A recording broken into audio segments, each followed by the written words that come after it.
Taro kortų būrimas tau. Stovi galvoje, kuriuo keliuku eiti, kurį kelią pasirinkti. Galbūt nežinai, kurį vyrą pasirinkti arba kurį darbą pasirinkti. Taip, bet žiūrėk dabar, pas mane yra mano puslapyje lana.lt. Skiltyje astrologija yra puikus dalykas. Asmeninis astrologinis horoskopas, kuris pagal žvaigždes parodys tavo gyvenimo laikotarpius ir kurie laikotarpiai yra geriausi priimti. Darbo sprendimus, asmeninius kažkokius santykių sprendimus, kas liečia pinigų ir uždarbio. Tai va, įsigyk ir tikrai žinosi savo gyvenimą į priekį.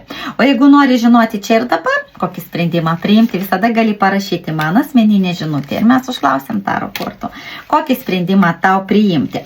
Bet tu norėjai, kad būtų visiems gerai. Žiūrėk dabar, ant dviejų kėdžių niekada nenusėdėsi.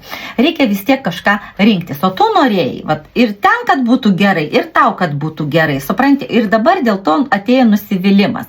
Vis dėlto, galbūt tu netinkamai priimai sprendimą. Reikėjo vis dėlto kažką rinktis vieną. Arba tau geriau, kad būtų, arba tiem žmonėms, kad būtų geriau ir dabar va, tave teisia. Supranti, tu tiem žmonėms buvai gera, bet kažkodėl jie dabar pyksta ant tavęs ir teisia tave, kad čia tu blogai viską padarei. Supranti, kame esmė? Labai jau įdomu. Ir tu dabar blaškaisi. Nežinai, ką daryti, kokį sprendimą priimti. Oi, iki metų laikotarpio, kiek jau metai laikotarpio tokia situacija po tavo gyvenime, nes vat kaip sunku, neši. Užkrovė ant savęs nereikalingą atsakomybę. Ne tavo čia. Čia tų žmonių atsakomybė, jie turėjo su jo ir susitvarkyti. Bet tu kaip geras žmogus atsidūrei netinkamų laikų, netinkamoje vietoje. Vat jie tave ir apkaltino. Rado, kaip sakant, kam užkrauti savo rūpesčius. Ir neši dabar.